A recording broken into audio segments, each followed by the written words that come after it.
नमस्कार दोस्तों, आप देख रहे हैं आपका YouTube channel retail will earn. दोस्तों, मैंने आपको अभी तक जितने भी रिकमेंडेशन किए दोस्तों, सब के सब अच्छे खासे प्रॉफिटेबल में ही गए दोस्तों। अब दोस्तों आपके लिए एक ऐसा चार्ट लेके आया हूँ दोस्तों, जो दोस्तों आपको देख के मज़ा आ जाएगा। तो मेरी एनालिसिस के बाद आप अपनी खुद की एनालिसिस भी ज़रूर करें दोस्तों, इस शेयर पे ख़रीदने से पहले। ये मेरा डिस्क्लेमर था। तो दोस्तों आज जो मैं आपके लिए जो शेयर लेके आया हूँ दोस्तों, इसमें 3 बुलिश पैटर्न एक साथ बन रहे हैं। राउंडिंग बॉटम पैटर्न, जिसको मैं इम्पोर्टेंस देते आया हूँ कि इस पैटर्न में बेस बिल्डिंग बहुत स्ट्रांगली होता है, जिसको आसानी से शेयर नहीं तोड़ पाता है। दूसरा हमारा डिसेंडिंग ट्रायंगल पैटर्न, ये बुलिशनेस को शो करता है। ये भी कंसोलिडेशन फेज के बाद में एक अच्छा खासा ब्रेकआउट अप मूव ऊपर की तरफ देता है। और तीसरा हमारा फ्लैग पैटर्न, ये तो दोस्तों ये तो कुछ ज़्यादा ही फेमस है रिटेल के बीच में, तो आप लोग को पता ही होगा। तो चलिए इसका एनालिसिस शुरू करते हैं फंडामेंटल से, फिर आएंगे इसके टेक्निकल एनालिसिस पे। इस कंपनी के शेयर के एनालिसिस की शुरुआत हम फाइनेंशियल ट्रेंड के साथ कर रहे हैं दोस्तों। तो जैसा कि आप देख सकते हैं 2018 में इस कंपनी का प्रॉफिट था 0.29। 2019 में दोस्तों थोड़ा सा कम हुआ 0.26, और 2020 में भी कम होता चला गया। फिर दोस्तों थोड़ी सी रिकवरी 2021 में आई 0.23। तो दोस्तों ये था इस कंपनी का फाइनेंशियल ट्रेंड दोस्तों। लेकिन अभी भी फाइनेंशियल ट्रेंड को मैं आपको और ज़्यादा डीपली में बताने जा रहा हूँ दोस्तों, तो आप वीडियो में बने रहें दोस्तों। 2018 में जो इसकी प्रॉफिटेबिलिटी थी दोस्तों, उसमें इसकी रेवेन्यू जो बढ़ के आई थी 40.22% से इसकी प्रॉफिट थी 62.38%। ये था 2017-18 के प्रॉफिट का इसका क्राइटेरिया। अब देखते हैं 2019 में क्या हुआ था। 2019 में इसका जो रेवेन्यू था वो 6.35 नॉमिनल सा बड़ा था, लेकिन प्रॉफिट में इसकी अच्छी खासी गिरावट देखी गई थी 12.54 से। ये 2018-19 का साल था। अब देखेंगे 19-20 में क्या हुआ। तो 19-20 में अगर देखेंगे दोस्तों, तो यहाँ पर इसकी रेवेन्यू भी गिरती हुई नज़र आई थी -5.81, और प्रॉफिट कुछ ज़्यादा ही गिरता हुआ देखा गया था -13.01। तो अब देखते हैं लास्ट ईयर क्या चेंज हुआ। तो लास्ट ईयर आप देखोगे दोस्तों, तो रेवेन्यू हालांकि कंटिन्यूस घटता हुआ नज़र आया -13.35%, लेकिन प्रॉफिटेबिलिटी में आखिरकार 2 सालों के बाद इसने रिकवरी दिखाई, और ये शेयर 3.97 का प्रॉफिट करता हुआ देखा गया। तो ये था इस कंपनी का फाइनेंशियल ट्रेंड दोस्तों। आपको मैं तरीके से आपको ट्रांसपेरेंसी के साथ आपको सारी चीज़ें बताया, इसकी प्रॉफिटेबिलिटी, रेवेन्यू और प्रॉफिट दोनों। अब हम देखते हैं इसका शेयर होल्डिंग पैटर्न। तो दोस्तों शेयर होल्डिंग पैटर्न अगर आप ध्यान से देखेंगे, ये सितंबर क्वार्टर का है। प्रोमोटर होल्डिंग थी 74.99। दोस्तों ये मेरे लिए बहुत अच्छी पॉजिटिव संकेत है कि प्रोमोटर अपनी कंपनी के शेयर में लगभग 75% का स्टेक रखते हैं, तो ये अच्छी बात है। डोमेस्टिक इंस्टीट्यूशंस देखें तो 0.48%, और FIS देखें तो 0.67%, जो कि ठीक ठाक ही है। और रिटेल पार्टिसिपेशंस दोस्तों देखें तो 23.86। अब इम्पॉर्टेंट है कि दिसंबर जो क्वार्टर था उसमें क्या बदलाव हुआ। तो दिसंबर क्वार्टर में देखेंगे तो promoter holding as it is 74.99%, लेकिन डोमेस्टिक इंस्टीट्यूशन ने कुछ परसेंट स्टेक बढ़ाया, और FIS ने भी अपना स्टेक बढ़ाया। और इन दोनों ने जो अपना स्टेक बढ़ाया दोस्तों, ये रिटेल के खाते से निकाला, क्योंकि दोस्तों लास्ट क्वार्टर में रिटेल पार्टिसिपेशन था 23.86, और इस क्वार्टर में है रिटेल पार्टिसिपेशन आप देख सकते हैं 23.48। तो कहीं ना कहीं रिटेल के हाथों से शेयर्स जा रहे हैं स्ट्रॉन्ग हैंड्स में। तो ये इस कंपनी के लिए पॉजिटिव संकेत है, मतलब आने वाला टाइम इस कंपनी के लिए कुछ ज़्यादा ही अच्छा रहने वाला है। अगला जो हमारा दोस्तों एनालिसिस है वो है एनालिस्ट एक्सपेक्टेशन, जो वो एक्सपेक्ट करके चल रहे हैं दोस्तों। तो जैसा कि आप देख सकते हैं, हाई हो, मीडियम या फिर लो हो, तीनों में ही 72.76% का अपमूव मिलने का उनको ऐसा लग रहा है, उन्होंने अनुमान जताया है। तो जैसा कि आप देख सकते हैं, करंट प्राइस है 1014 रुपये, और वो जो एनालिस्ट हैं जिन्होंने एनालिसिस की है इस कंपनी के ऊपर, वो ऐसा मानते हैं कि 1753 रुपये तो इस कंपनी की फेयर वैल्यू होनी चाहिए आने वाले टाइम में। दोस्तों इस कंपनी का नाम है मैथन एलॉयस, और ये कंपनी दोस्तों बिजनेस करती है मैन्युफैक्चरिंग और exporting of 3 bulk ferro alloys, जिसमें कि इंक्लूड है फेरोसिलिकॉन, फेरोमैंगनीज और सिलिको मैंगनीज। ये इसके 3 ऐसे प्रोडक्ट है जिसकी मैन्युफैक्चरिंग भी करती है और एक्सपोर्ट भी करती है बाहर। तो अब हम देखते हैं इसकी टेक्निकल चार्ट, वहाँ पे हमको क्या समझ में आ रहा है, क्यों हम इतने बुलिश हैं, मैं पर्सनली क्यों इतना बुलिश हूँ इस शेयर के ऊपर। तो दोस्तों ये है हमारा टेक्निकल चार्ट और ये है वीकली चार्ट।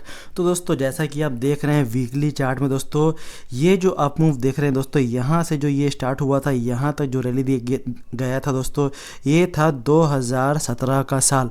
उसके बाद 2018 के बाद से दोस्तों ये कंटिन्यूस नीचे आया और कहीं ना कहीं 2019-20 में अपना एक बॉटम बनाया कोरोना क्रैश में, और फिर ये 2020 के बाद से ये कंटिन्यूस अप मूव में रहा और इसने हाई बनाया 1253 रुपये का हाई बनाया। और दोस्तों अब ये कंसोलिडेशन फेज में फिर से चला गया। तो दोस्तों कहीं ना कहीं दोस्तों चार्ट में आप जैसा कि देख सकते हैं, जिस रफ्तार से ये ऊपर गया था, आपको मैंने फाइनेंशियल ट्रेंड दिखाया था, वहाँ पे 18-19 में और 19-20 में इसने जो लॉस दिखाया था, उसके कारण कहीं ना कहीं ये हमको चार्ट पे भी दिख रहा है। इसलिए दोस्तों कभी भी कहते हैं कि कंपनी के फाइनेंशियल ट्रेंड के हिसाब से ही कंपनी को जज करना चाहिए। कंपनी प्रॉफिट करती रहेगी तो आपका भी फ़ायदा मिलता रहेगा, क्योंकि वो EPS के फॉर्म पे आपके शेयर्स में भी झलकता है। तो ये कंपनी प्रॉफिट में आई और ये फिर से अपमूव दे गई। लेकिन इसके टेक्निकल, अगर टेक्निकल चार्ट के ही बेसिस पे बात करें, तो जिस रफ्तार से ये ऊपर गई थी उसी रफ्तार से ये कंसोलिडेशन में चले गई। तो ये इस शेयर के लिए एक पॉजिटिव संकेत है कि ये लगातार ऊपर, क्योंकि लगातार जब कंपनी ऊपर जाती है दोस्तों, या फिर वर्टिकली ऊपर जाती है दोस्तों, तो वैसे ही वो नीचे भी फॉल होती है। तो इस कंपनी के लिए एक अच्छी बात है कि जिस रफ्तार से गई थी फिर ये कंसोलिडेट की, कंपनी अपना एक बॉटम बनाई, बॉटम बनाने के बाद ब्रेकआउट दी, ऊपर गई और यहाँ पर जाके फिर से वहाँ पर कंसोलिडेशन कर रही है, लेकिन गिरावट नहीं आ रही है। इस वीकली चार्ट पे हमको दिख रहा है दोस्तों राउंडिंग बॉटम पैटर्न, जो मैंने आपको पहला पैटर्न कहा था। अब हम देखते हैं दूसरा चार्ट, उसमें हम समझते हैं कि कौन सा चार्ट बनता हुआ दिख रहा है क्लियरली। तो ये है हमारा डेली चार्ट। जी हाँ दोस्तों, जिस प्रकार वीकली चार्ट के ऊपर राउंडिंग बॉटम पैटर्न बन रहा है, बुलिशनेस को शो कर रहा है कि मीडियम टर्म में ये लॉन्ग टर्म में अच्छा खासा रनअप दिखाएगा, उसी प्रकार दोस्तों शॉर्ट टर्म में भी डेली चार्ट के ऊपर भी ये बुलिश संकेत दे रहा है।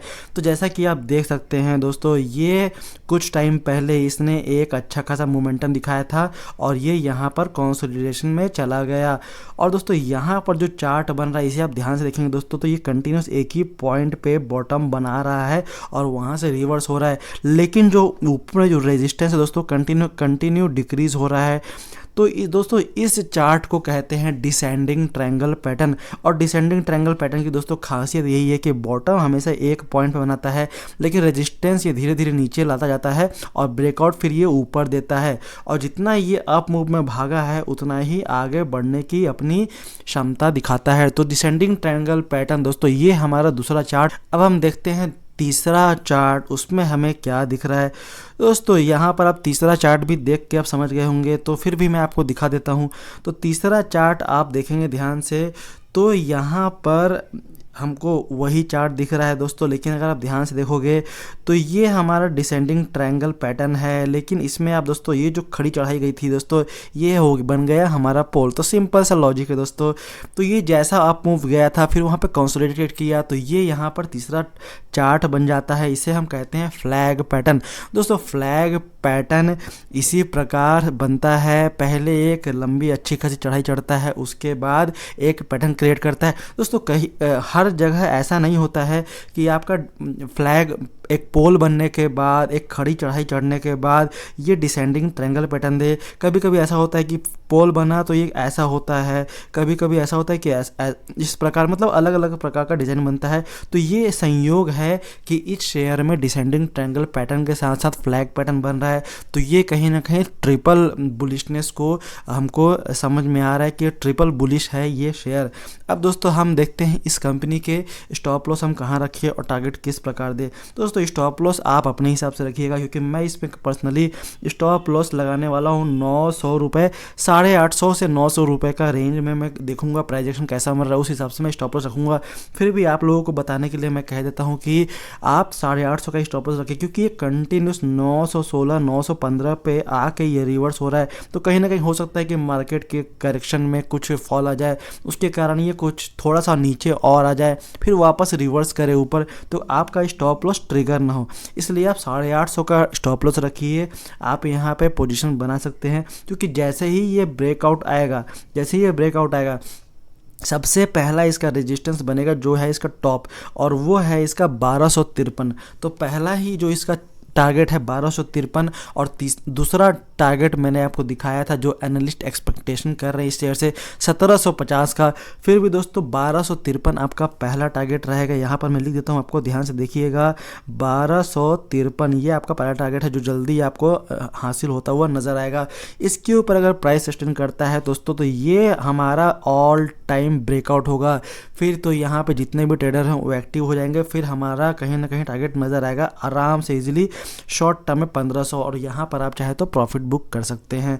तो इसे आपको देखना पड़ेगा कि यहाँ पर 1250 1253 के पास जाने के बाद शेयर क्या रेजिस्टेंस फेस कर रहा है या फिर रेजिस्टेंस के ऊपर जाके सस्टेन कर रहा है, उसी हिसाब से आप इसे कैरी फॉरवर्ड करिएगा। ट्रेलिंग स्टॉप लॉस का यूज़ करते हुए आप इसमें प्रॉफिट का मज़ा लीजिएगा। शॉर्ट टर्म में और मीडियम टर्म में दोनों में ये कंपनी का शेयर बुलिश है। दोस्तों आपको वीडियो कैसा लगा, मेरी एनालिसिस कैसी लगी दोस्तों? मैं बहुत ही कम शेयर आपको रिकमेंड करता हूं, लेकिन जो भी रिकमेंड करता हूं दोस्तों डंके की चोट पे आपको कॉन्फिडेंटली करता हूं, क्योंकि मैं खुद ट्रेडर हूं और प्रॉफिटेबल ट्रेडर हूं। इसलिए मैं आपको ऐसे ही शेयर्स लेके आता हूं, और कम लेके आता हूं, लेकिन जो भी लेके आता हूं दोस्तों धमाल मचाने वाला लेके आता हूं। तो आपको वीडियो अच्छा लगा हो तो चैनल को लाइक ज़रूर कीजिएगा। आपने अब तक सब्सक्राइब नहीं किया, सब्सक्राइब कर लीजिएगा।